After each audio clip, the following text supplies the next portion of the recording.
मला आश्चर्य वाटतं. रुपालीताई या चांगल्या नावाजलेल्या वकील आहेत पुण्यातल्या. त्या सेशन कोर्टात वकिली करतात, हायकोर्टात वकिली करतात.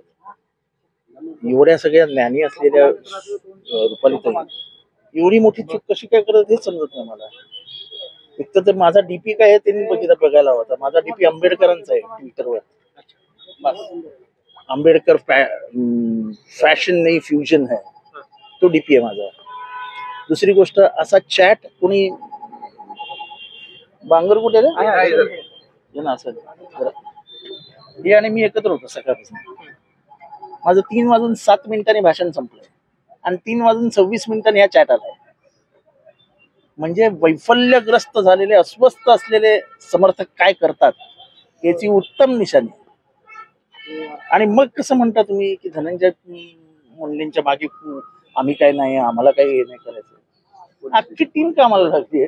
त्या टीमच्या मेंबर झाल्या हो. वाईट याचं वाटतं. इतक्या ज्ञानी बुद्धिवान वकिली करतात, एवढी छोट्या अशा कळत नाही की हे फॉरवर्ड मेसेजेस वगैरे अडचणीत येतात. होणार काही नाही, आम्हाला माहिती पोलीस यंत्रणा काही करणार नाही. पण आम्ही सत्य परेशान होऊ शकतो, पराजित नाही. आम्ही येऊन केस नोंदवली.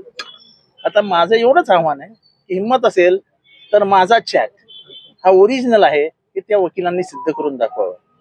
एकतर मी राजीनामा देईन, नाही तर त्यांनी माफी मागण्याची तयारी. टायमिंग आहे बरोबर ना, ते सगळं टायमिंग मिळून लगेच निघतं. अहो, सोशल मीडियावरती काम करणारे फार हुशार असतात. आता ह्यांनी त्याचाच वापर केलाय. अख्ख्या महाराष्ट्रभर तो चॅट व्हायरल केलाय. फार सगळ्या टीव्ही चॅनलला चालू आहे. असं पण वेळ आहे काय असं चॅट करायला? तुला पैसे पाठवतो, ते दलित आणि मुसलमान घेऊन ये.